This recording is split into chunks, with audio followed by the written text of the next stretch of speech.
The opinions and statements made by the guests of the Success in Practice podcast are their own, and I do not endorse or accept responsibility for their positions. Any information given by myself or the guests is educational in intention and not to be taken as medical advice. If you choose to act on the content involved in the podcast, you do so at your own risk.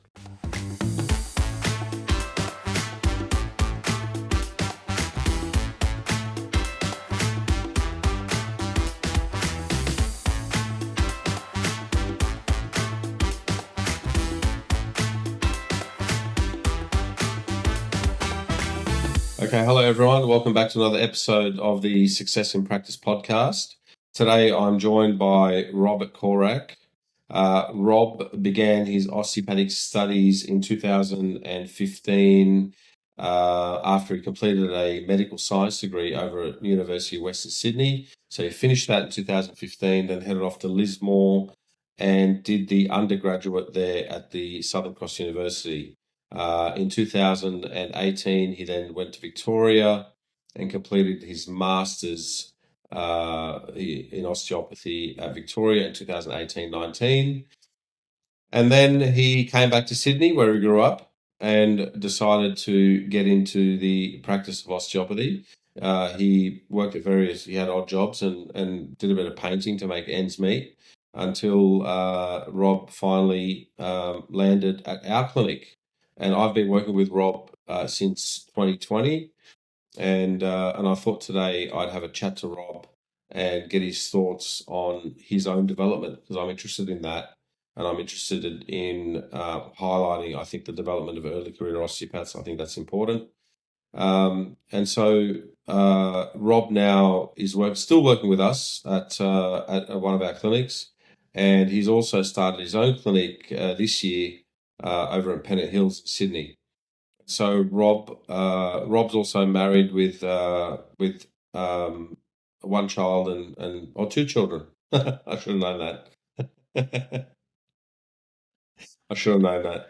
Anyway, Rob's got two children, and he's served us very well, and he's still with us, and we enjoy having him on board. But Rob, welcome to the podcast. I know we've talked many times, but this is the first time on the podcast, and I've been wanting to have you on for a little while. Welcome, mate. Thank you. It's nice to hear you and you sort of lay out all the things you've done. Well, I've only met one of your children. I haven't met both of them. No, well, that's fair enough. I've only met 3 boys, and you've had 4 now.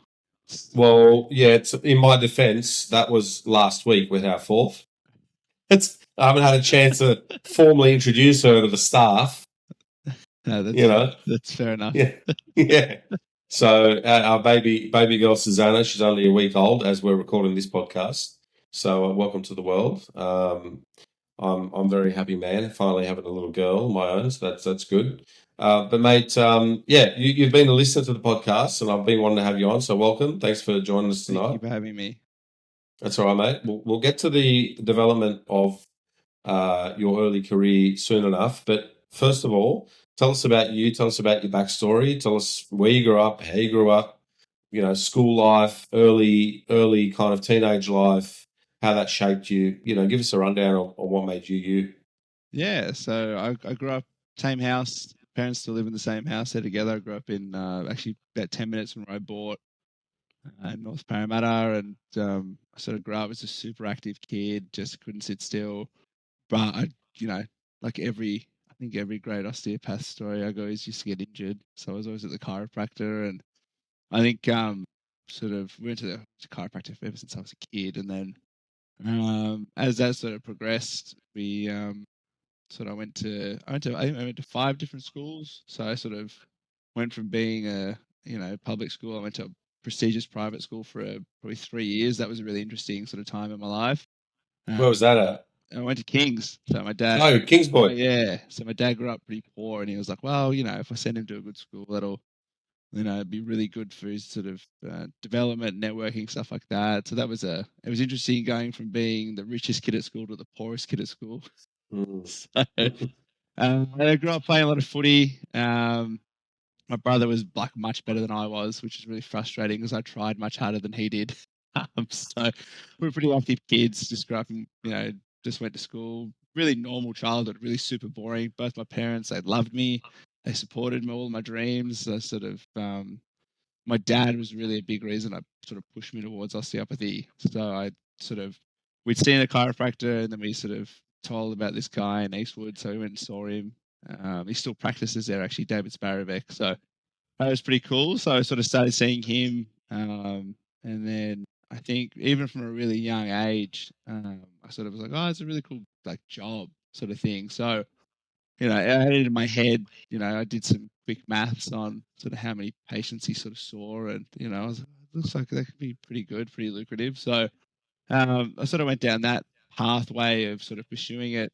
So it was a pretty standard sort of, sort of come up, and I finished sort of high school in 2010, but I might have, I suppose, I wasn't very focused, which you've seen in the clinic sometimes.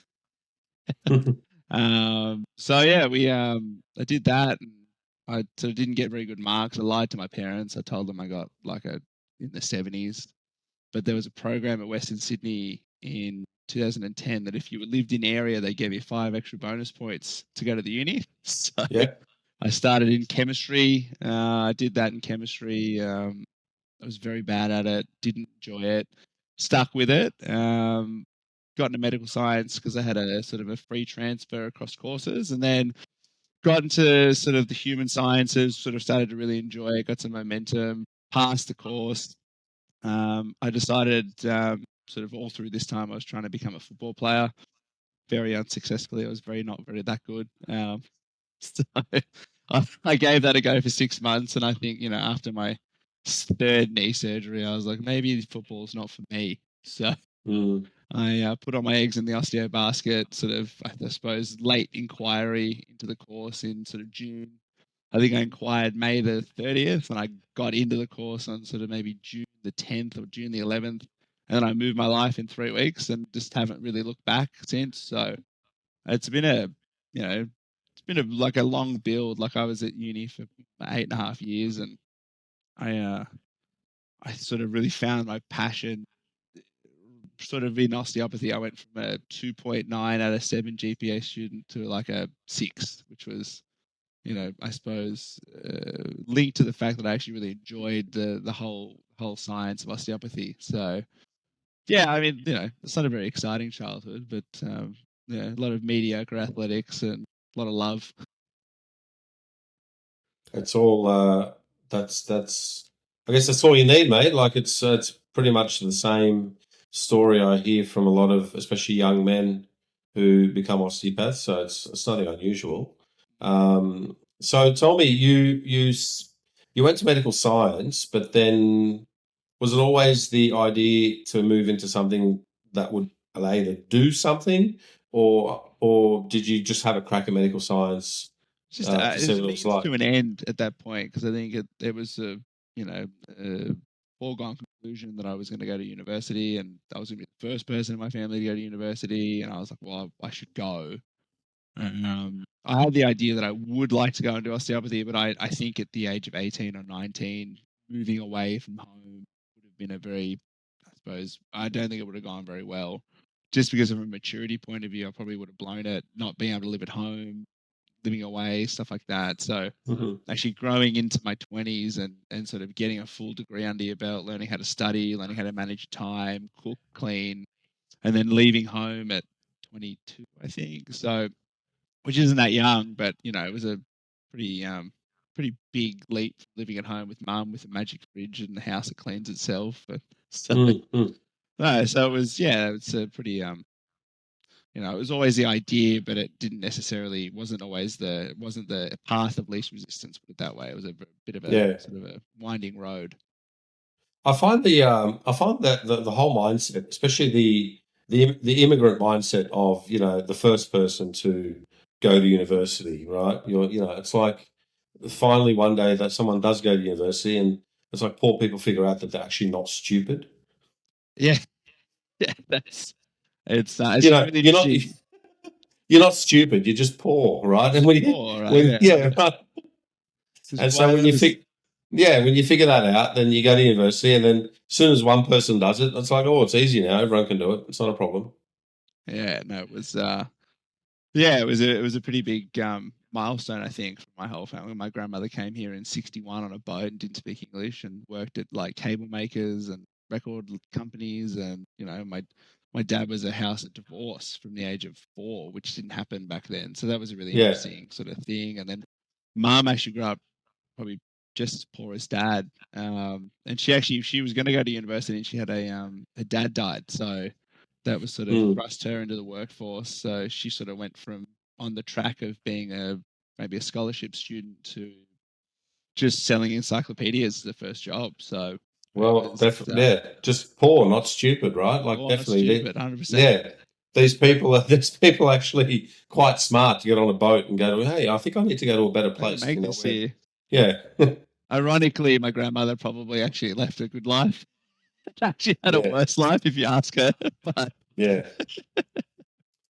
So that's interesting. Your mum sold encyclopedias. That's a really ancient relic these days. yeah, The not many old people would know that the Well, we encyclopedias even existed. we bought them. We were the family that bought them. You know, the full leather set. You know, the leather set What are you going to of read tonight, Encyclopedia Dad? What a Britannica. tea. Yeah, that's right. But everything was there. It was like that was it. Like you can't imagine Google or AI, having more information than what that Encyclopedia Britannica had. Everything was in it. Well, that's Yeah, the trap of more information, right? Like it doesn't make you yeah, smarter; it just paralyzes you with more information. yeah. We didn't need more information than that. No, I thought that was enough. yeah, That that's was right. enough. Right. So you then started osteopathy at Southern Cross University. Yeah. And then in 2018, you decided to finish osteopathy at Victoria University. Tell us about that decision and what was the catalyst for that. Well, I did. I went on a end of season boat cruise with all my mates who played sort of Premiership level AFL. I'm like, yeah, come. And I was like, I went. And I sort of met this girl, and I was like, oh, super interested. And I was just hopeless romantic. So I was like, oh, I'll just move to Melbourne. Why not? It's not going to hurt. So I Right. moved for a girl, really. It really was a catalyst. And I'd sort of spoken to a couple of people that had mentored me. And I was like, well, what do you reckon? And they're like, oh, it's a pretty good course. You should do it. If you want to do it, you should definitely do it. So, I was like, okay. And so I inquired again. And I was actually really fortunate. A colleague of mine, Nick Tish, his girlfriend or wife sort of had a law position down there. So he'd broken down all the doors for me. And I just walked in and I was like, can I come? And they were like, yeah, sure. You can come. You either sit the OSCE again, which I don't know if, obviously that's a pretty daunting end of new graduate sort of degree. So I'd passed the OSCE first go at Southern Cross. I spoke Southern Cross osteopathy, and then I went to Victoria University, different language. They made me sit the OSCE 3 times. I think Nick had to sit it 4 times. So I think I think they wanted to fail me, and they did the first 2 times to really humble me and be like, this is a pretty serious course. And so that was interesting. So I did 4 OSCEs to get into my master's, which was... Well, I thought we were going to I asked that question thinking we were going to get a nice answer about, wanting to further your education and expand your knowledge. But you're pretty... I did. You asked me about the catalyst. The catalyst was a woman. I wanted to move for a woman. You got whipped and decided to move interstate. That's pretty much the story. I came back with another woman, and I'm married to that woman now. So, it all worked out. All right.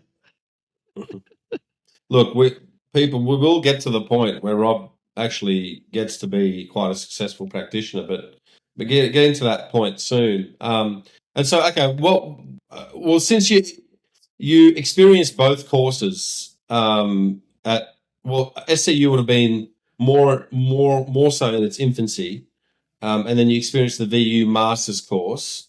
Compare and contrast the courses for us. What did you find was great about them? What did you find was not so great about them? Looking back, especially now with a practitioner lens, give us your feedback on them. Well, I would have done them in the reverse order had I known what I know now. So you go to Southern Cross, and it's a very hands-on, holistic course. it's a really, they really nurtured that. I think that's, I'm not sure what it's like now, but they did nurture a lot of the hands-on soft skills. So I found that was really instrumental in sort of how I progressed as a practitioner, because we just worked on each other all the time. And I sort of got to VU, and it was a little bit less of a community. It was a little bit more of like kids would come from all over Melbourne to meet, and then they would sort of leave as soon as uni was over. When I lived at Southern Cross, we all lived there. There's nothing to do except practice osteopathy. So that's what we did. There was a little bit less precision, I think, in terms of how you diagnose and the language and sort of red flag types of testings and pathologies and stuff. I think it's sort of Southern Cross, but there was a much more holistic osteopathic way of looking at the burdens of disease and things like structure and function. So it's a little bit more osteopathically principled, a little bit less medical. VU is very, very medical, very precise in terms of what are we looking for, what are the sort of testing, stuff like that. So I thought that was quite interesting. A lot more pathophys, a lot more sort of theory stuff, which was really hard to bridge the gap, because I was so used to just looking at everything as an osteopath, not a medical practitioner in a way. So it was a really real blend. And actually, the course at VU was, when I finished, it was super hard. Like, I remember the first year I think we had 7 units the first semester of masters, and I was like, oh, maybe these are half units, but they were all full units. So I think we had 12 exams, like 12 finals. I think we had 4 practical / Viva, and then we had 5 theory, and then one of them was a prac in clinic sort of exam. So that was a real step up, and that they sort of told me when I got there that actually the course had gotten easier. And I think since they've sort of switched to a block mode model, which is what I did my sort of master's project on, and I would say that it's definitely a different course to what I did, and both courses when I did them were similar enough, but again very different.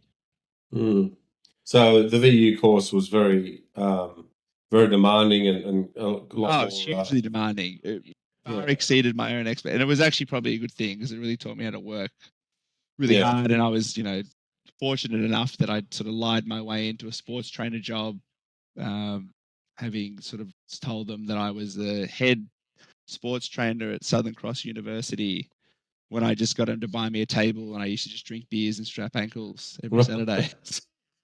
I ended up being the head trainer at one of the bigger clubs in Melbourne, which is quite interesting. But that was a big learning curve. That was actually something that was almost more beneficial than the course from hands-on point of view. Was actually working with a sports club as a master's student, just sort of figuring all that stuff out. Yeah, right. And I guess it would have been a lot more time intensive. So that would have meant that the time with that lovely female you were down there for wasn't really available to you. It was a second full-time job managing her. Right. Okay. So, all right. So you finish up at Victoria University. You get through there, and then you decide, well, this relationship didn't work out. I met another girl. That relationship worked out. You head back to Sydney. And then what happens then? So, well, Lydia actually went to Brisbane first, because in her words, if I had have gone to Sydney with Rob, he would have been like, cranky. I wouldn't have worked out or something. So she moved to Brisbane initially, and then she moved to Sydney with me. We did a long distance relationship for 3 months. So that was, kind of get fine. But so we got to Sydney. I sort of thought I'd had my sort of dream job lined up. Turned up, they kind of really weren't ready to accommodate a new graduate, which, looking back on, I understand now. But I got to sit in a really good business, probably 3 months, just twice a week, just sit in and just watch how it operated. And then they were fortunate enough, they sort of steered me in the direction of another clinic that was ready for a new graduate. And then so I started working in the Inner West, and as actually, to be honest, looking back, they were actually really good to me. It didn't marry with my own expectations of the job, because I think, this is something that I sort of tell new graduates that do sort of contract work. I'm like, well, how much do you going to make in the first year? And they kind of go, oh, this much. I said, half it. It's probably what you're going to make. But make about half of what you think. And that didn't really align with my own expectations of what I thought it was going to be. And so, I worked in there, and I didn't really sort of marry with how they sort of looked at stuff. And I was very sort of set on, well, this is how I want to do it. And but no, looking back, they were really good to me. And but then I kind of, like I said, I kind of didn't really feel that fit happening, and I was like, well, I kind of want to work somewhere else. And my wife Lydia sort of started working for Ann Cooper, and classic Ann sort of had heard the story, and she goes, "Oh, he's going to have a cup of coffee with me." I said, "Okay." So Northumberland Street, you go to the cafe across the road, Ann meets you there. She goes, "All right, you're going to go work for Sammy." I said, "Who's Sammy?" He goes, "You're going to go and see him. This is where he works. Give him a call." I said, "All right." So then I called you, and you said I could come in for a trial, and I came in for the trial for first week, and I said, "Okay, I'll come back next week." You're like, "Okay." I think I turned up for probably 8 weeks in a row. I was like, I'll work for free.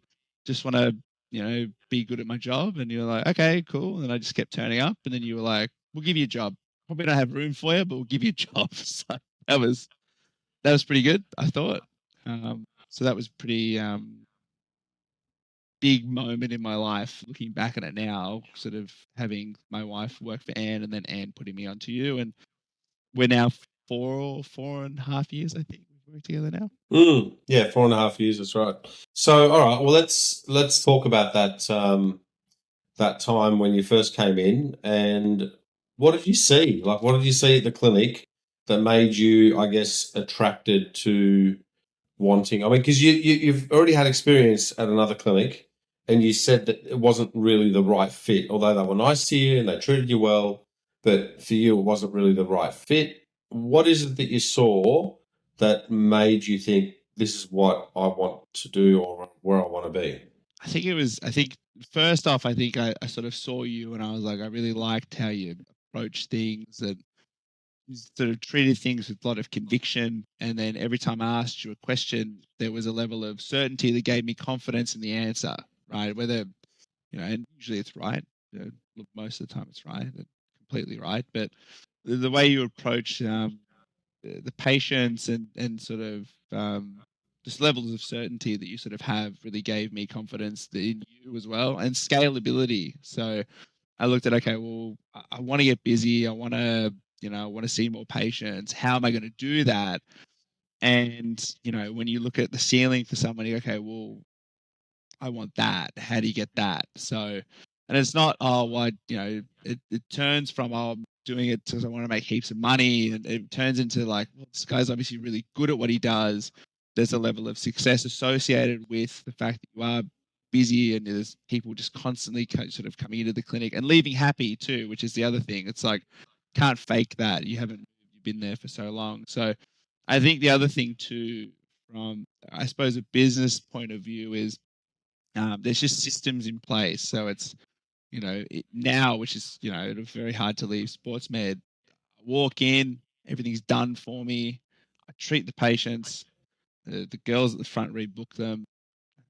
Even if I, forget to say, oh, when am I going to see you next? I go, when's Rob going to see you next? And they, get that booking done for you. So yeah, like it was just, I'd sat in a really good business. And it's not to say that the first business I wasn't in wasn't a good business. I just thought that I really liked how you ran your business.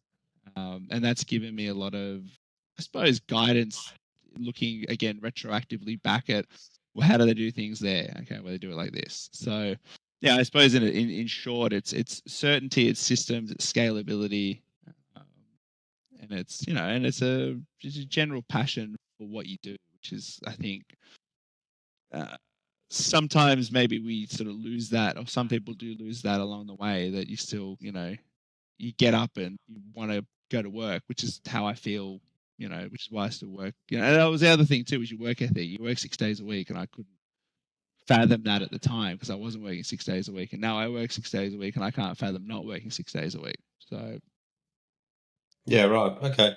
All right. Well, let's. I mean, you mentioned a lot there to do with how we've set the clinic up and the systems we have in place and all that kind of all that stuff. But let's talk in terms of treatment, and let's talk in terms of, I guess, your skill set and where you were at the time.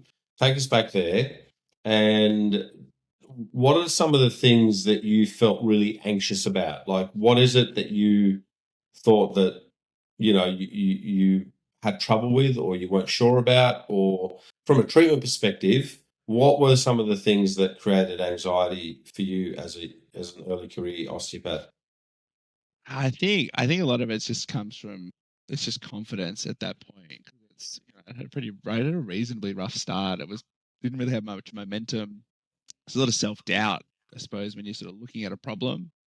The other part of it was, I think, you know, and we always talk about this, and I mean, up until probably a year and a half, a year ago, you were still talking about just treatment density in terms of what you're delivering within the time frame. And when you sort of look at struggles, they come from probably over servicing and over communicating with the patient. So, you're over promising, because you're really positive and you're young. And you're like, oh, we'll get you better in 2 weeks. It's a 12-week injury, Rob. What are you doing?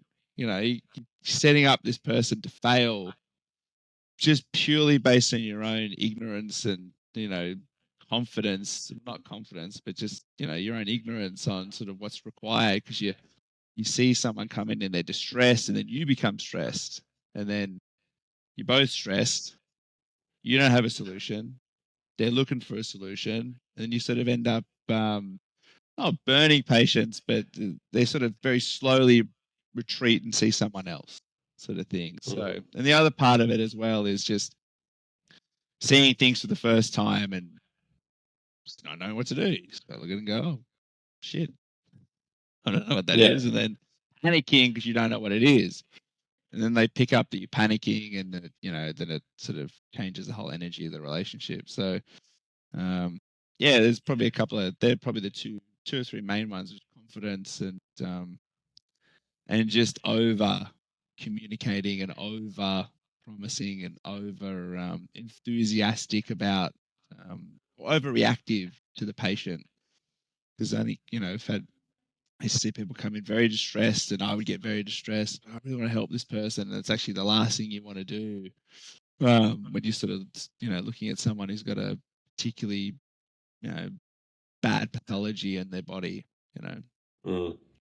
Right. So, okay. So, what was the? I mean, I'll let you explain it. I mean, I lived this along with you, so I kind of know what's going on. But what is it that we did that kind of helped you improve a lot of that? I mean, you came to see me. You said, "I've got my Fridays off," and tell the audience about what is it that you did to kind of want to improve on those things that you thought you were deficient on.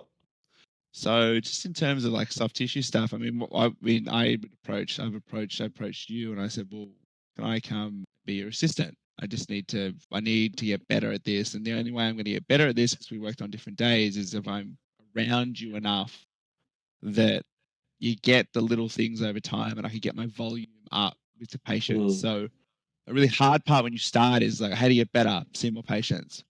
Well, patients don't want to see you because you're not very good. And that's fine. It's not that just the reality. It's just you struggle to read book people. There's inconsistencies. So the thing that's going to get you better is actually spending more time working on people. The hard part is trying to find patients that'll let you work on them. So what I did was I was like, well, can I be your assistant? I think we did 3 or 4 blocks where I would do sort of a couple of months at a time. We would do 4 to 8 hours a week. And I would just come in, and we would then you would grill me at the end. Not grill me. You would just ask me like, very straightforward questions about sort of what were we looking at? Why did you do that? And that sort of really helped. That really helped bridge a lot of the sort of shortcomings that I had, because I came from a background where I didn't do much soft tissue. And I think a lot of people are in the same boat where they don't come from backgrounds where they do enough body work, right? So when you're in a body work profession primarily, and people have an expectation for you to do body work, for you to deliver that product or deliver that service, you actually have to get good at it. And the hard part about getting good at it is, how do you get good at it? You just got to do it. Sometimes that's quite a challenging thing to do unless you have access to something like, the role that we created, or I sort of into with you? Yeah, so just to give people context, the way that I work is that I use students as assistants and I teach them. I actually go through a teaching process and I teach them how to do soft tissue work and then I get them to do it. Now, when they first start doing it, they're pretty much acting like massage therapists. They're doing the tissue work. But then as they spend more time and they start to get really thorough and good at what they do, I start challenging them. I start asking them why they're doing something. So I might walk into the room and they've worked on certain tissues and I'll say, okay, why'd you work on that tissue? And they'll say, just because that's where the pain was. And then I'll challenge them some more. I'm like, well, did you do some testing? Do you know what's happening at that level? Do you know why you're doing something? And a lot of the times they don't. And then once we do that a few times and it's literally a baptism of fire. Like you're there, you're in front of the patient. I'm talking to you. So Rob, you know, why'd you work on the semitendinosus, semimembranous? Why'd you work on the medial hamstring group? And you'll be like, well, just because that's where the pain was, or that's what was in the notes, or whatever it was. And I'll be like, well, did you test? Did you test the hip? Did you test the tibia? Did you see what was happening at that level? And is the medial hamstring group involved in that? And then you would say no, or yes, I did test and this is what I found. And I might be like, well, if this is what you found, why are you working on this anatomy? Because that's not the anatomy that does the action that you found. And so we go through that process. And when we do it a few times, you start to develop the ability for pattern recognition and understanding certain patterns. And we're really going back to foundational osteopathic principles, structure, function, homeostasis. A lot of the times when Rob and other students would ask me, but why does this happen? 99% of the time, the answer is that the body's trying to regulate, and I didn't make that up. That's part of the principles of how we practice. So that for me, there's no new ideas here. We're just trying to apply osteopathy. And the more I did that with you, then you started to understand that certain work can be done in a very efficient way that made your life a lot easier, meant that you had to do less and you got more. And then only at that point can you improve what we call your treatment density, where then you can add more layers of treatment if the patient can handle it. And then the density of a 20-minute appointment becomes such that the patient is very happy with the result that they walk out of. And so that's just to put a bit of context for people to explain that particular process. Do you have anything to add to that, Rob? Hello, everyone. I'd like to take a quick moment to thank everyone for watching and listening to the podcast. If you have received value from this episode, the kindest thing you can do for me is to like, share, follow, and subscribe to the channel on whichever platform that you are listening on. If any of the conversations have resonated with you and you feel that I can help elevate your practice, you can find me at successinpractice.net. That is, the Success in Practice program can be found at successinpractice.net. The Success in Practice program is the signature program that takes a practitioner who may be struggling with retaining patients. They may not be certain about building effective treatment strategies, and they may feel somewhat anxious and doubtful about what they are going to do with a patient. And they are not really accelerating in the real world of private practice. It takes this practitioner and it turns their careers right around to the point where the patients have an effective diagnosis and a real treatment plan that they can take home. Patients are happy to book in multiple sessions with you and they are confident about your abilities. And more importantly, you now have direction and are confident about your own abilities. The program streamlines how you operate as a practitioner. Guys, you should have been taught this at university, but you weren't. You may have been practicing for the last few years thinking there has to be a better way. There has to be a more effective way of engaging with patients and getting them results. Well, there is. And this is what the program delivers. Go to successinpractice.net and check out the options available to you. See where I can help you easily grow your patient list and finally earn the rewarding income that you deserve. For all the information on how you can reach me personally, check out the show notes. Also in the show notes, you'll find a link to the chat transcripts from these podcasts. These are valuable and a wealth of information. I really hope that you're enjoying the podcast. Guys, leave a comment if there's any questions on this episode. And please, don't forget to like, share, follow, and subscribe to the channel. Now, back to the show. Well, yeah, it's pretty, it is pretty confronting. You think you're done with Vivas, and you get mini Viva every week, which is I call my wife and I'm like, oh, Sammy asked me a bunch of questions. I think I got all of them. Yeah, well, it's okay though because Yeah. well, I don't. It's not like you fail a Viva or whatever at university and you kind of fail the course. But I always It's important to do that stuff. To be honest, being uncomfortable in a safe, controlled environment is much more beneficial than being uncomfortable on your own, out at sea, in yeah your own clinic. I mean, I think from the start, I think I went from weekly panic calls. I think I've done this. I think I've done that. To you going, it's fine. They're okay. And I think every single time they were, to maybe once every 3 months. And now I think, we sort of speak maybe once a quarter, once every 6 months. Or just like, yeah oh yeah, yesterday. I was like, oh, is that a weird thing that sort of, this thing's funny? He's like, yeah, that is weird. I'm like, oh, I think it's weird too. I'm like, okay, I think it'll be fine. And then we just sort of move on and sort of act more like colleagues than me go.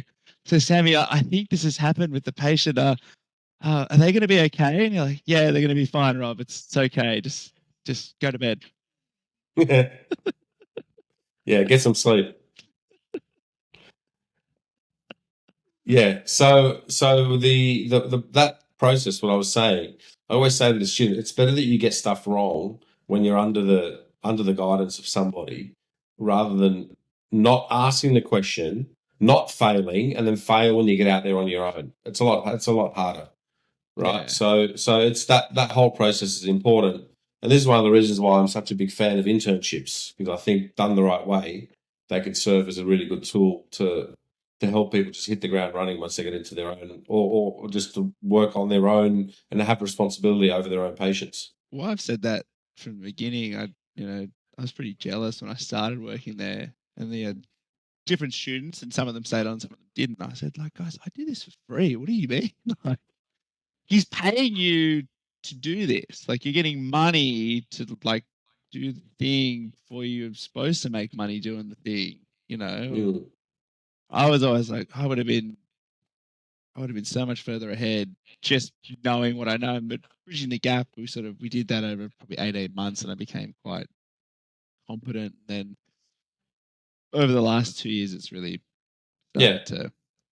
Look, to give you my perspective on it, when I first met you, you had gaps, you had holes, you had deficiencies, and they would, and talking to you, you're fairly well spoken. You're somebody who likes to have a chat. You don't have a lot of problem in terms of your personality skills and in having that connection with patients, but you really seemed flustered when something did come up that you just had no idea about. And so I've seen the evolution in when you started to kind of take the problem that you had and break it down into little bits and pieces and attack them one at a time. You've added layers onto layers of your own particular skill set. And that's not just physical skill set, like in terms of your hands-on stuff, but your thought process too.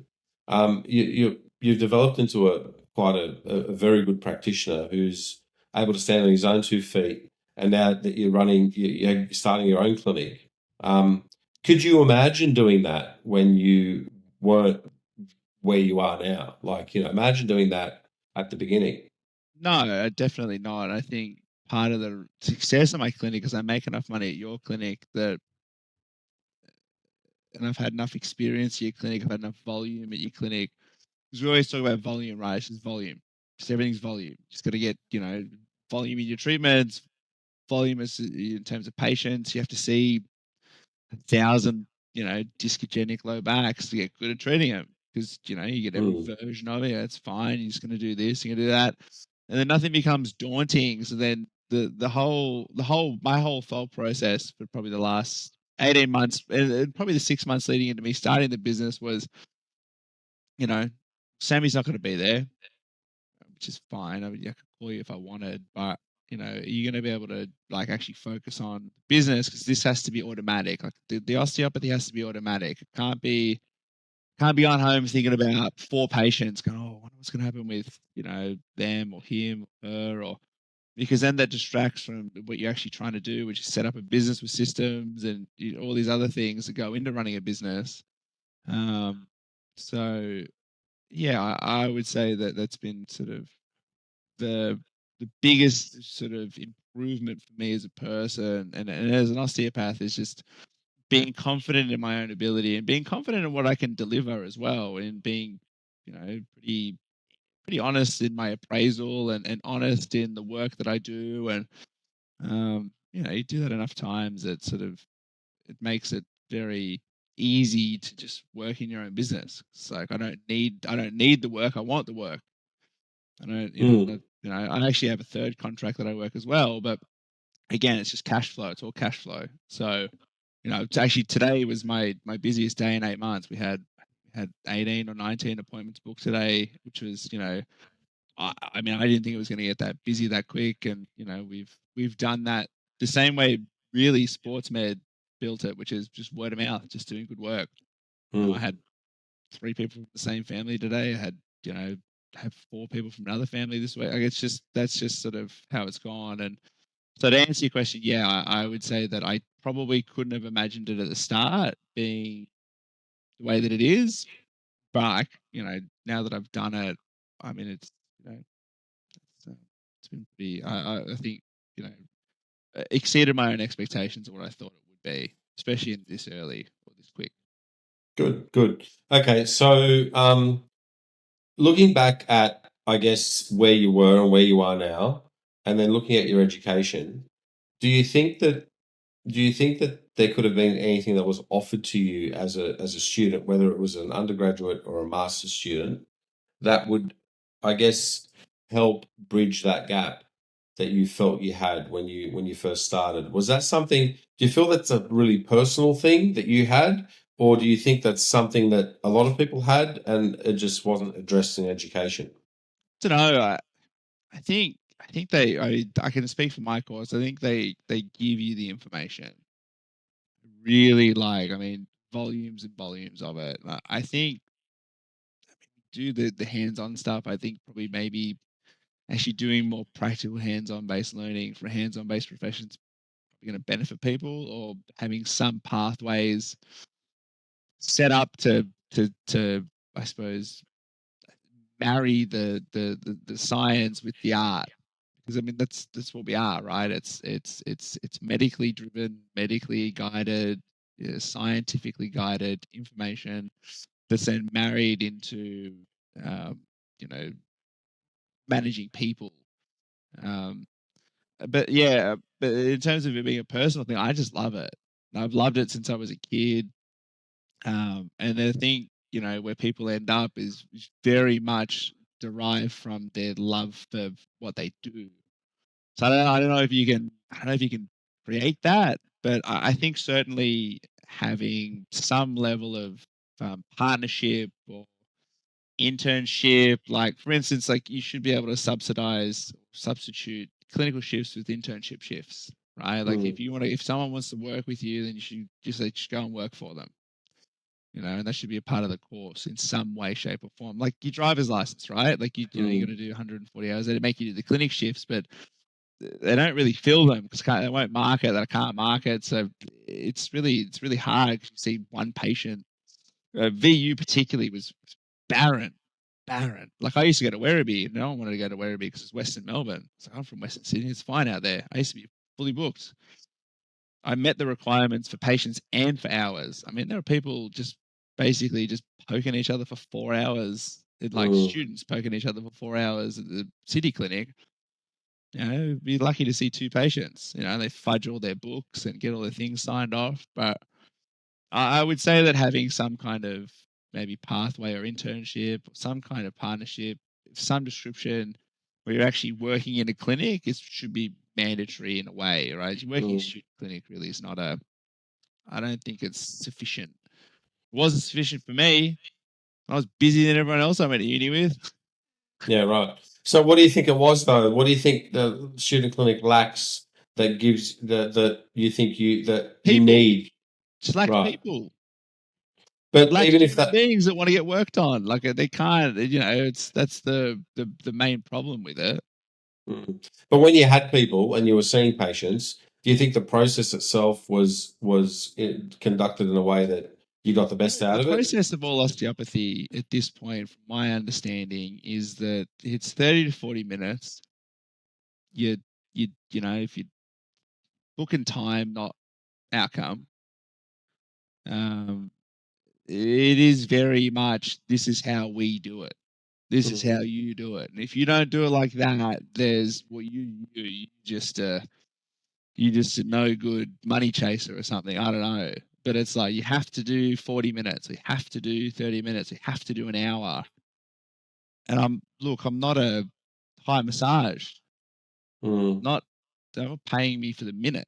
We shouldn't be treating people to treat like there's these big time frames that you have to adhere to get results, which I think is, just a way of thinking or the way of viewing the profession. I disagree with that approach. I think there should be some level of, how are you going to help this person?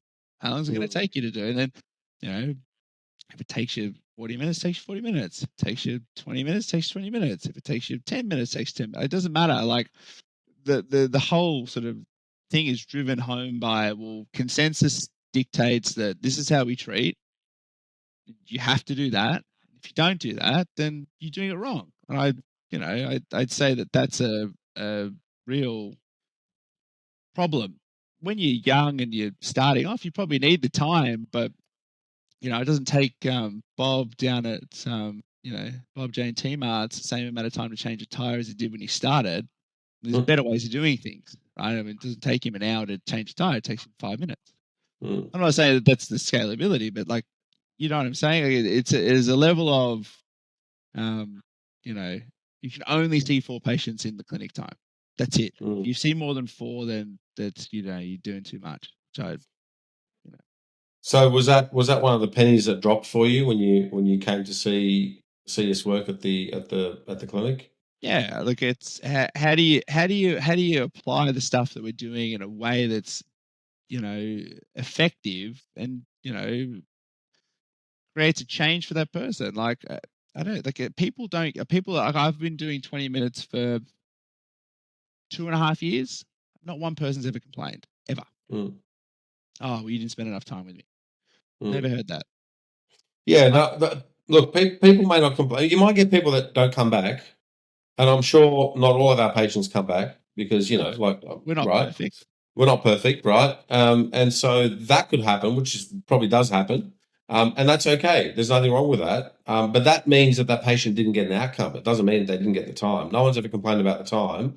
No. Someone might not be happy that, you just I'm still in pain or something wasn't right. Wasn't happy with the outcome. And that's really what we should be driven. We should be outcome driven, not time driven. And that ties back to message too. Yeah. It used to be like, and I used to make this mistake as a young clinician. As you get friends and family come in, and I'm like, because I like you more, it's not going to get better quicker. Just things take as long as they take, more often than not. The fact you won't feel that way forever, but a disc takes 12 weeks to heal. Always has. Always probably will. How you manage that person in that 12 weeks is dramatically different, and that's where you get the big buy-in from people. Is, I don't feel like I've been hit by a bus for 12 weeks. I did start to feel better quicker than I thought that I maybe would, based on my presentation. So, it's all about outcome. No one cares, sort of, and the people that do care, they're there for the wrong reason.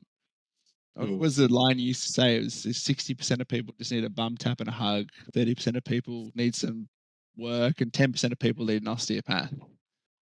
And I believe I definitely adhere to that sort of belief, right? I mean, there's some people that come into my office. It's very rare, and I go, "All right, you're gonna be okay," and they go, "Great."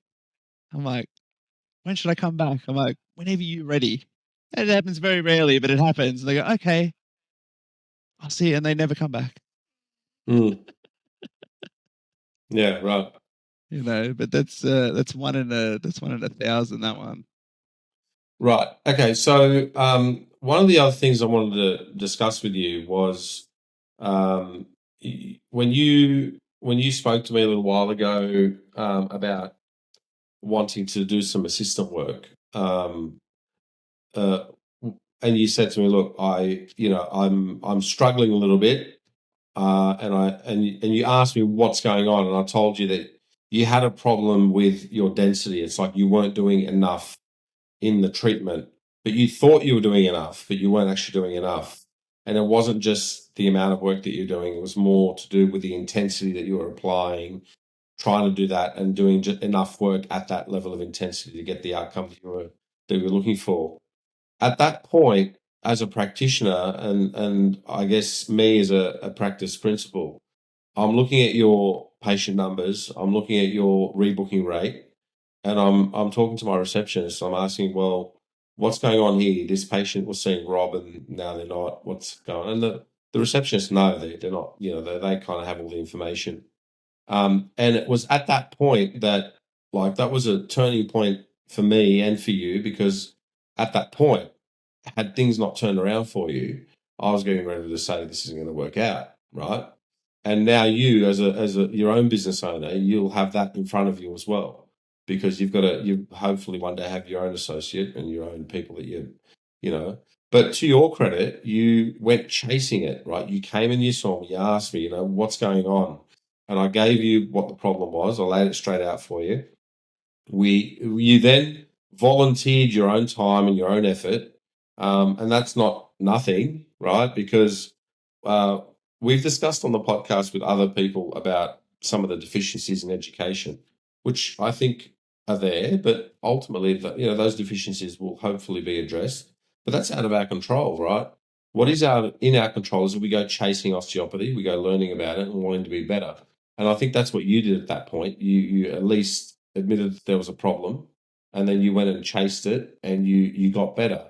And had that not happened, I don't think you'd be where you are now. I think that you'd be probably at a level of that 60% of people that just want a bum tap and a hug, right? And you would have probably just helped some people and not helped others, and you would probably stayed at a 40-minute listing, and you would have seen X amount of people, and just kind of done enough. And I don't know if that's something that would have made you happy. And so there would have been a bit of that sneaking in, and then who knows what that slippery slide happens, what happens in that slippery slide after that. And so that was a real turning point for you. Um, and I guess, do you see it in the same way, as in, like, I mean, because that turning point wasn't just for that 6 months. I mean, even after that 6 months, you still had some things that you were trying to iron out, but it changed your trajectory. Your trajectory was on the right path, and you began actually thinking like an osteopath. You started to audit your own thought process and going, what am I doing here? Am I doing the right things, or am I doing the wrong things? And I think part of it too was that you were auditing your own behavior with patients. We'd always, our receptionist would always say to me, I could hear Rob having a laugh and a chat with the patient from the reception Yeah. room. And so one of the things I said to you is that you're not there to be friends with the patient. It's nice to be nice, and it's nice to, have conversation, but you need to have that connection while still maintaining a level of, I'm the practitioner, I'm here for you, I've got you covered, I got you back. I'm not the court jester, you know.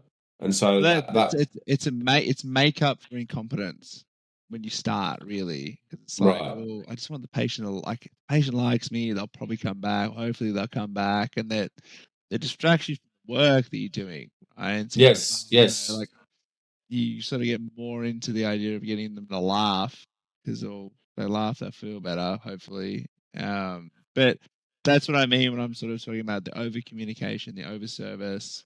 Mm, And so to say, it's a really hard thing to do.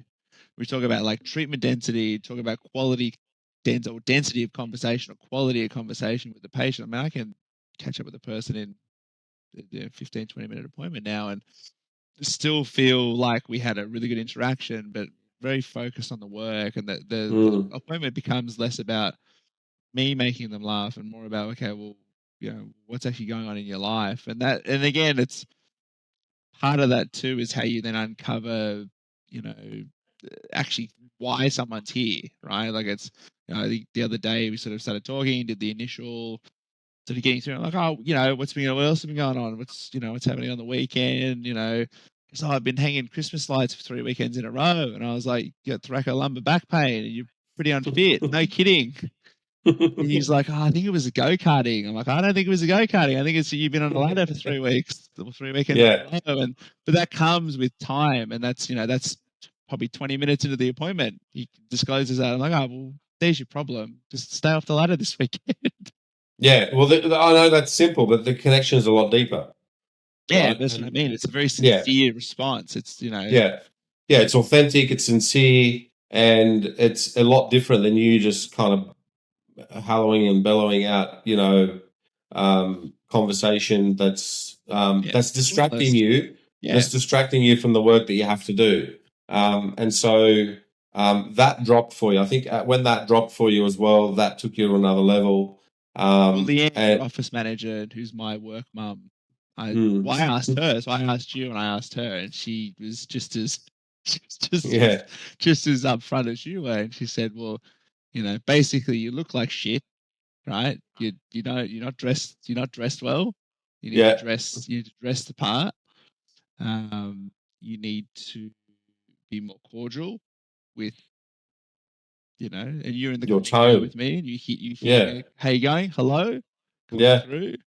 No dialogue in the waiting room. You go, hello, take them to the room. Like all of that changed, and all that was actually, and again from her. So that was her, your office manager going, no, you actually need to be better because it actually looks bad on me because I work here as well. I don't want people coming out saying, oh, geez, he's a bit full on. Yeah. So, and then, and again, and that's another thing that I think young practitioners really, you can't be, the first day I turned up to work, I wore track pants and, I mirrored you, but I'm not very good. I got to look like I'm very good. You're very good. You don't need to look like you're very good. People just know you're very good. Well, it's not like that. I need to look. So the story behind that is that when I first started working, I was in a suit, right? So when I started as a young practitioner, I was in a suit. I'd come dressed to work in a suit. I'd take my suit jacket off, and I'd roll my sleeves up and get to work, And then we went from a suit to, suit pants and a collared shirt, And that was like a couple of years into practice, and then went from suit pants to a pair of dressy chinos and a collared shirt. Then we went from chinos to collared polo, and I stayed there for a long time, right? And then what happened is I got married, and I was in the started doing a lot more work with squats and things like that, and teaching patients, and I'd split my pants every other week. Right, every other week. And my wife said to me, she goes, look, I'm not your mother. I'm not going to keep sewing up your pants. And you can't keep buying new pants every day. And so you've got to do something about that. So then I thought, well, maybe I'll get a pair of, dressy tracksuit pants. And so I got some dress tracksuit pants and a pair of sports shoes that look the part. And then, that then became dress shorts that stretch now in summer. And that's the evolution of that. And then what happens is that when I get students coming in now, like yourself when you first started, they see that. They see me in a pair of, they see me in a polo top and a pair of shorts, nice shorts, mind you, or tracksuit pants. And they go, oh, I'm going to wear that. Yeah, it's fantastic. It's casual. What a lovely place to work. And then poor old JP did that a couple of weeks ago. And I said, I pulled him into the office after I finished work. I said, you comfortable there? And he goes, yeah, it's pretty good. I said, do you think that your comfort overrides the impression that patients are going to get when they first see you what you look like in a pair of tracksuit pants and sports shoes? And his face changed, and I said, don't wear those again to work. You wear dress pants, collared top, and a casual, smart looking pair of shoes. And from that point, he kind of changed. But yeah, like you're right. Like I'm a 20+ year practitioner who's built up a Yeah. reputation in the clinic, and I carry with me a certain demeanor that even if I meet a new patient, I'm relaxed enough and I have a demeanor about me that patients just get that impression that, you know, this guy kind of knows what he's doing.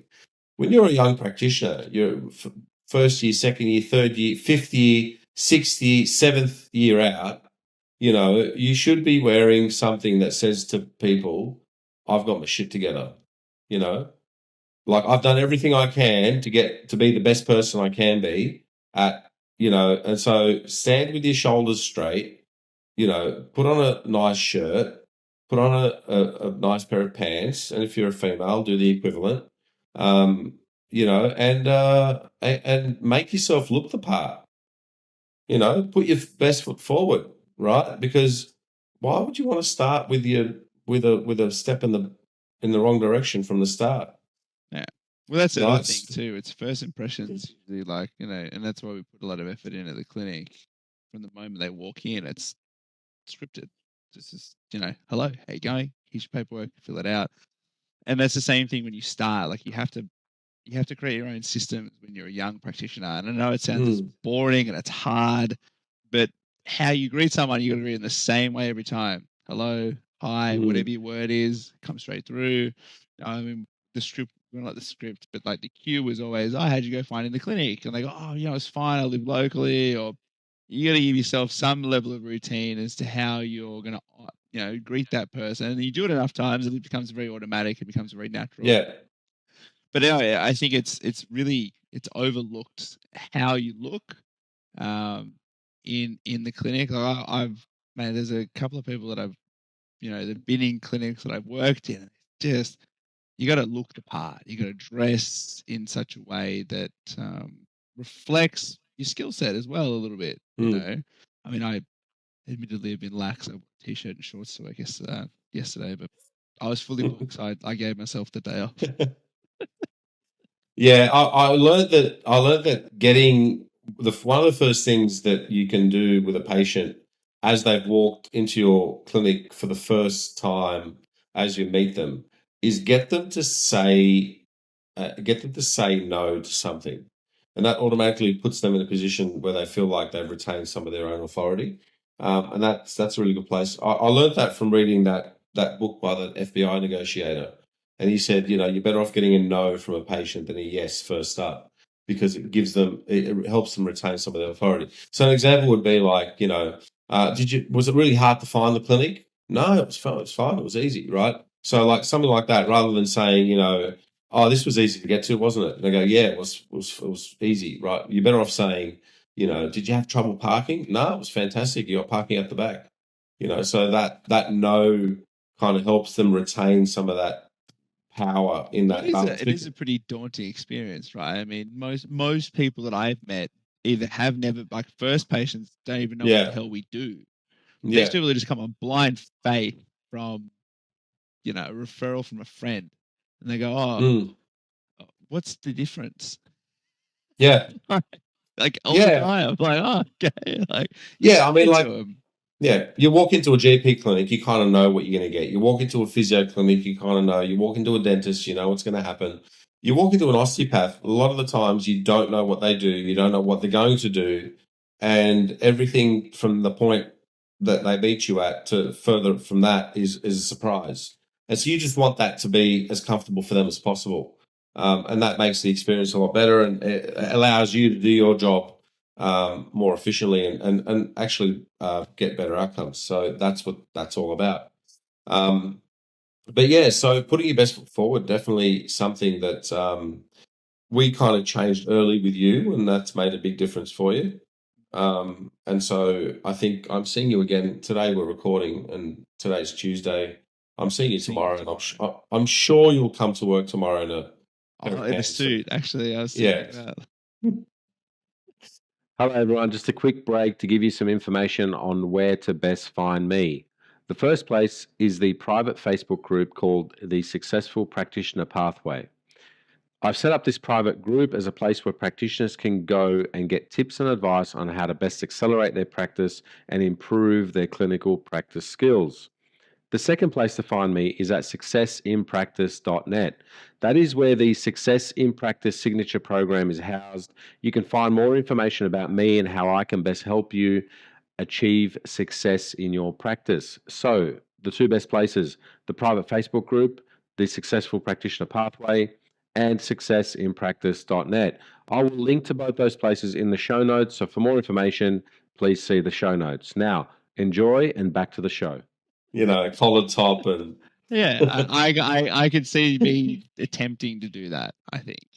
yeah. Well, hopefully the attempt works out. Yeah, no one wants to get pulled into Sammy's office. It's also very ambiguous because it's good news and bad news. Rob. Yeah. All right. Come in, have a seat. You're doing really well. Ah, good. That's what I expected. I'll just let Leanne do it now. Yeah, that's right. You farmed it out. Me and Leanne are tight. Yeah. Well, I guess, mate, what's ahead for you? What is it that you want to achieve in 2025?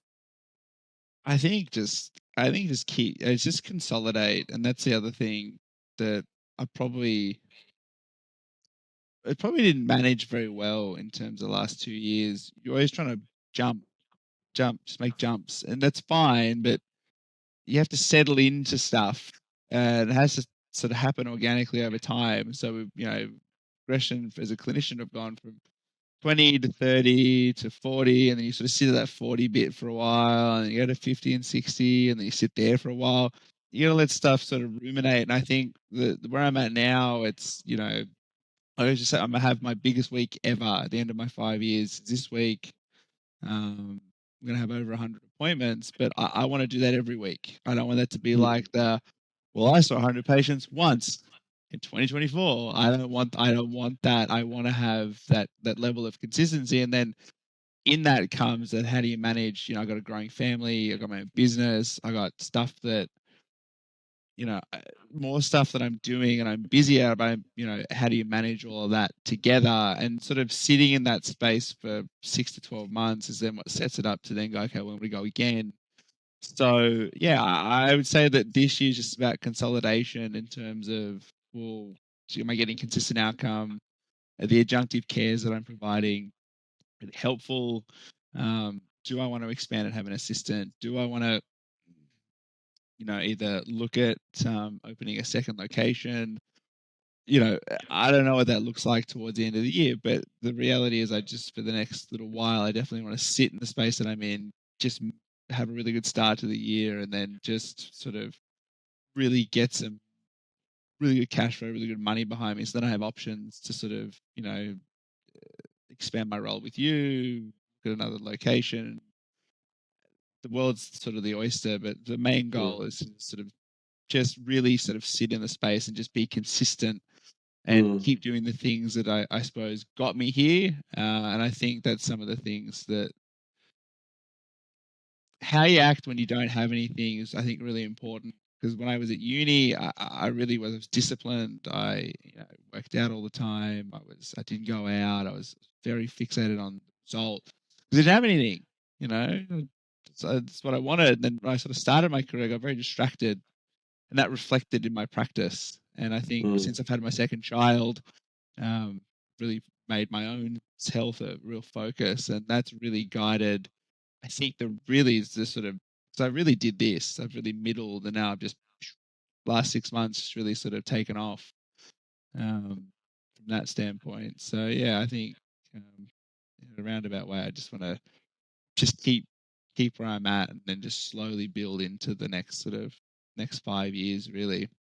Right. So you're about to hit that 100 mark, 100 patients a week, kind of volume. And so I know I've had my say on this, but I mean, there would be people out there, Rob, that will say, 100 a week. Geez, that's like, that's too much, or that's unosteopathic, or that's, I don't know if you've heard it. I don't know if I don't know. I've heard also it insinuated that we're somehow disservicing people. Well, right? your circles are different than mine. My circles are a bit more kind of old school, and so do you get that in your circles, like your circle of I don't really. osteopathy I try people? not to talk about it. I think early on I sort of talked about numbers, and I got a really negative, not negative. I just sort of get a really, like, oh, well, you just about the money. I'm like, well, do you work for free? Like, I'm doing this not for the money, and money's a side effect. It's but I don't think it's looked down upon very well. Like most of my peers are much more interested in scaling through other means than actually scaling themselves. The only Mm, person, not that I learned that, the people that I've watched that I admire that are sort of working for a long period of time. I heard this. From from a osteopathic student from SEU. She's super. Actually, a couple of those students are really cool, and she says beautiful things move in silence. And I really resonated with that because it's like I'm not interested in telling people that's how many people I see. I mean, you're definitely not. This is you're sort of changing a little bit your how we sort of approach things. You are telling people that we're pretty good. A couple of older osteopaths, John Abdallah, David Sparovic. I mean, those guys don't advertise. They're people whisper their name. That's what you want as a clinician. You want people to be like, oh, you gotta go see Sammy, or you gotta go see Rob, or you gotta go see. That's what you want. Like that's what I'm working towards. I'm not sort of doing this as a vanity project that, oh well, if I see this many people, I'm gonna see. I'm gonna. I like being useful. Like if I've never been busier, I never had more energy. Like I'll get up tomorrow morning, I'll go to work, I'll get up at 4:30, I'll go to the gym, I'll come home, I'll do my block of patients in the morning. I think I got 11 in the morning. I'll drive from Penrith to Peakhurst. I'll have a 20-minute nap on the floor. I'll get up, I have a coffee. I'll do 14 appointments until 5:30. I'll drive home, spend time with my kids for an hour. We'll go for a walk. I'll go to bed. I'll do it again tomorrow. mm, But again, that the way that happened is it happened over 5 years. It didn't happen over 12 months. Like I've felt a lot of pain getting to this point. You mm, know, um, and a lot of pain felt because I felt like I failed the patient, not because I didn't. Like every financial role I've ever met, Sammy, working in this job has never made me feel good ever. Like I made me feel good for like a day. I was like, cool, I made that amount of money. I'm like, who gives a shit? The thing that made me happy was that today I had a stroke patient. They came in. I'm going to really be able to help that guy out, right? We're going to start him a treatment plan next year. I'm going to see him twice a week at my clinic, probably 6 weeks. He's had a stroke, and he probably needs a level of consistent care to help turn around the thing that he's come in with, right? mm, And that's not me saying that, oh, well, I want to get $1,200 out of the guy. That's me saying that, well, if you want me to help you, that this is how I'm going to help you, and I've laid that out for you. And if you would like to participate and partake in that journey with me, we'll go. I'll go to the end of mm, the earth with you. That's fine. But if you don't, I'm not going to feel nefarious. I think it's actually more nefarious to do or act in a way that you see, oh, well, see how you go.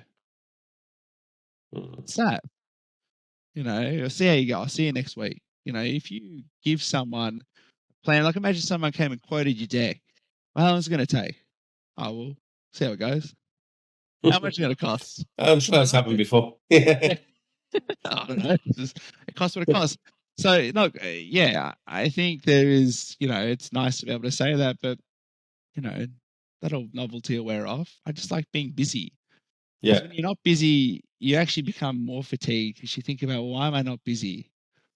And you think about that a lot. And then, like, the days that I'm the most useless are the days that I'm not needed. If I'm not Mm. needed, then that's a crap day.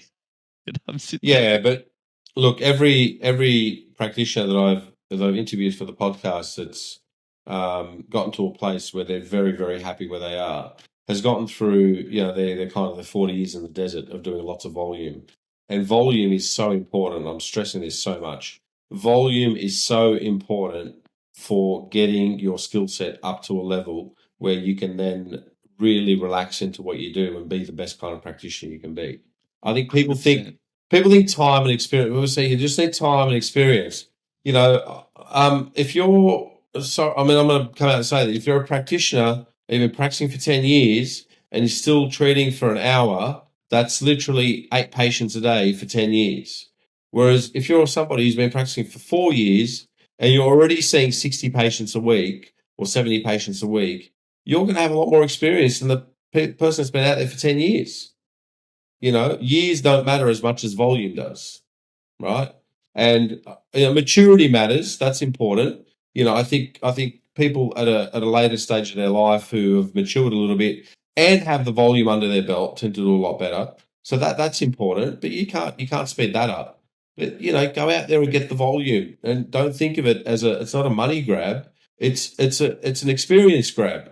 Go out and get your volume so you can get the experience, so you can become a better practitioner, so you can help more people, and that is what you're here for. Like, what are you here for? What are you doing? What are we doing this for? Well, the other idea as well is like people go, why do you need to see them twice a week? I said, well, if you think that your job is predicated, if I see someone more than once in a week, that person's probably going to have a better outcome, and it's more consistent because I'm not leaving myself 7 days for that person to do whatever that person's going to do.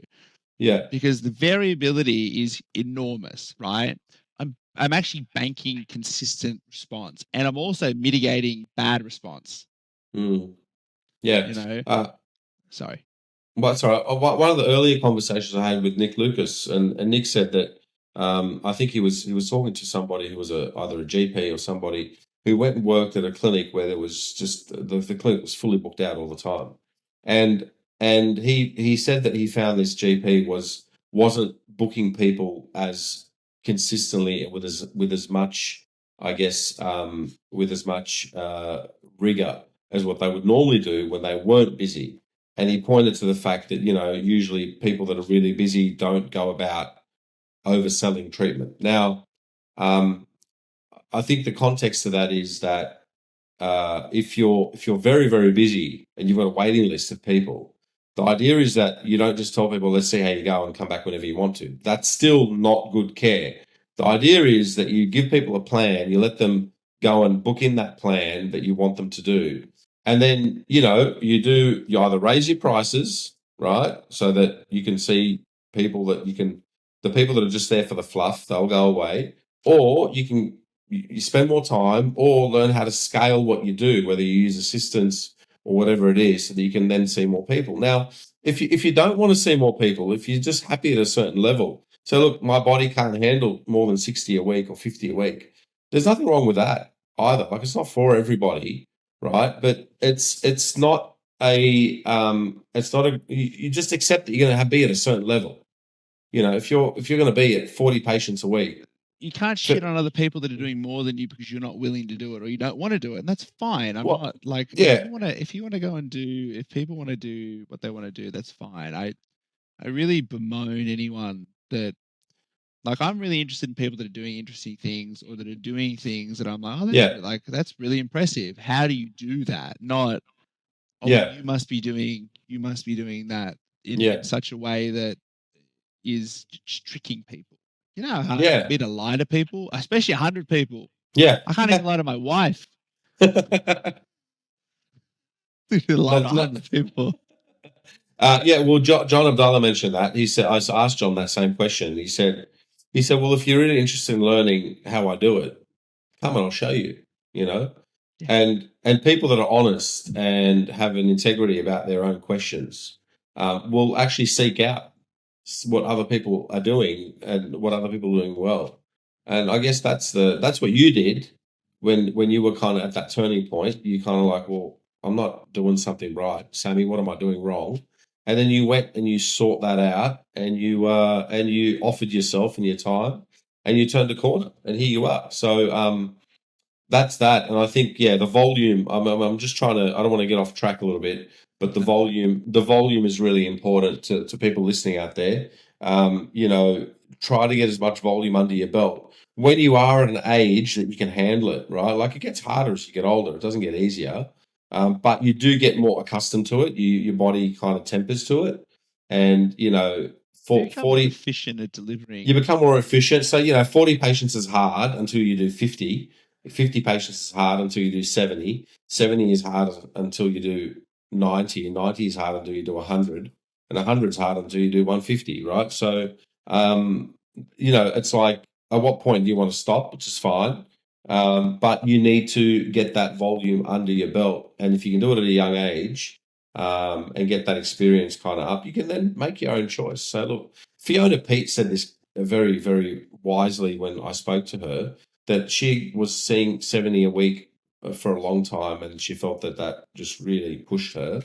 And now she's happy doing a much lower volume, and she's a lot happier. And Fiona takes a lot of time. I started with Fiona. She's a great osteopath, and she takes a lot of time to have a chat with people and really understand their condition. But Fiona's been through that. She's been through the volume, and she's got her skill set to a certain point where if she needs to, she can go bang, bang, bang. It's all done, right? Yeah. And then she can spend time talking to people. So, but if you haven't done that, if you haven't been through that, you haven't done the volume, you're always just going to be at that level where you're going to feel like there's a bit of struggle with certain patients. So yeah, go and get the volume. My wife's an osteopath who, doesn't have aspirations to see as many patients as I want to see. I don't know. Like we just want different things. Like she's really interested in complex and weird stuff that I'm not. That's not what I do. And also I don't tell people that I sell that stuff. Like if that's what you're into, that's what you're into, and you're super helpful, and that's a really excellent skill set to develop. But like you said, the volume. But in our household, I'm just on a mission to help as many people as I can help, and she's on a mission to help as many people as she can help. And they're very different ceilings, and I don't ever look down on what she does. I don't think I'm a better practitioner by any stretch of the imagination. No. Better at what I do, right? Which is very structural, very biomechanical, very pattern based, chronic acute. Whereas, her excellence is in, she does pediatrics and lactation and stuff.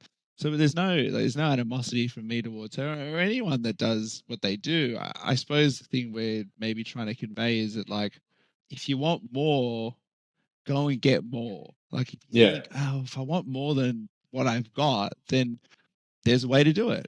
And there is. It's because I've done it. Yeah. It was, you were maybe not there for as long as maybe I was with John, but you started your own clinic from sort of scratch, and there were some really lonely, hard days in there, and you sort of build it up that way. But yeah,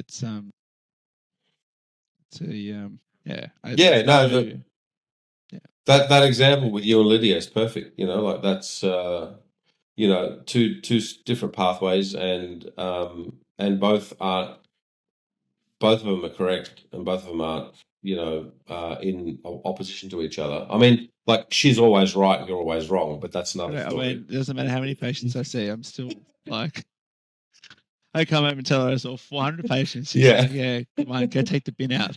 Yeah. So there's plenty of ways to get to where you want to get to, but I think even like taking Lydia as an example with pediatrics and with lactation, the more people she sees that she can help with pediatrics and lactation, the better she's going to get. It doesn't matter whether she's been 100%. She's already going to that. That's, again, that volume's different. But you're right. If you see 1,000 pediatrics, you're going to get better at pediatrics. That's right. And so it doesn't matter if she's been doing it for 50 years or 20 years. If she's not seeing people, if she's been doing it for 5 years and she's seeing a whole bunch of people, that's a better way to kind of get better quickly. Anyway, we've really hammered home that point, so that's I think we'll move on. And so look, 2025 looks good for you from what I can see at our clinic, and from what you're telling me, it's looking good also for your own space. So that's good. Well, hopefully you enjoyed tonight, and thanks for putting yourself out there for people to understand your story and what you've done with us. And what I want to try to show is just the evolution of somebody who's probably still, you're still in the early parts of your career, and just the way that you can turn things around by chasing osteopathy. You've got to really go out and chase it. And if you want it, there are avenues available to you that can help you, that people out there that can help you, whether you find somebody that you like the way they practice, just like Rob did. And if you go and look for that and you ask them questions and you hang around them, and you try and really improve yourself. And offer yourself too. Go and do stuff for free. Like, look, there's nothing, like, I don't mind talking to people, but come and do stuff. Come in. I don't Yeah. want text. I don't Yeah. want message. Just come in and see me. Yeah, like a text is nice to Yeah, say that you're coming, just to say, tell me Yeah. you're coming. But yeah, definitely come into the clinic. I don't think I've ever met an osteopath that said, look, I'm too busy to see a student. No.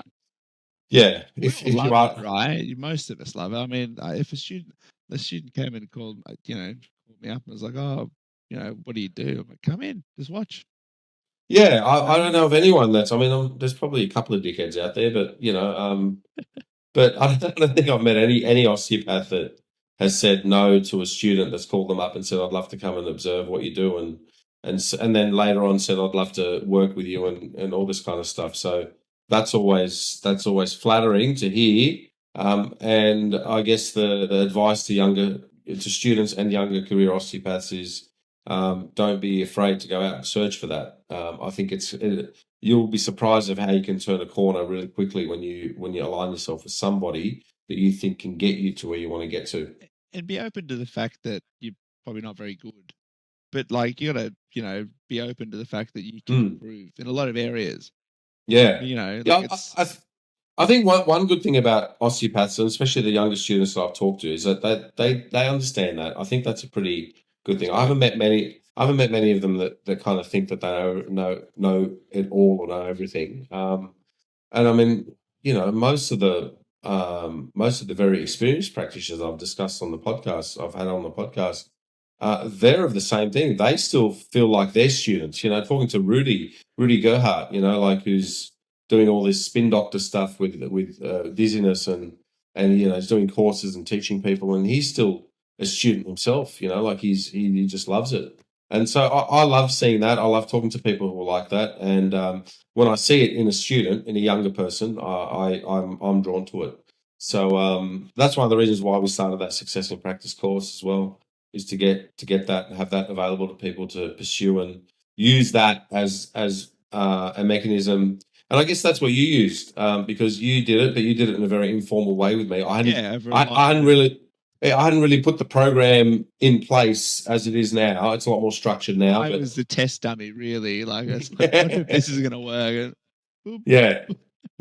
Well, the things that you learn in that course, like the density, the treatment variables and density and stuff like that, that was some of the stuff that Robert really honed in on and turned a corner with. So anyway, Rob, mate, want to thank you for tonight. Thanks for joining me. Thanks for putting yourself out there.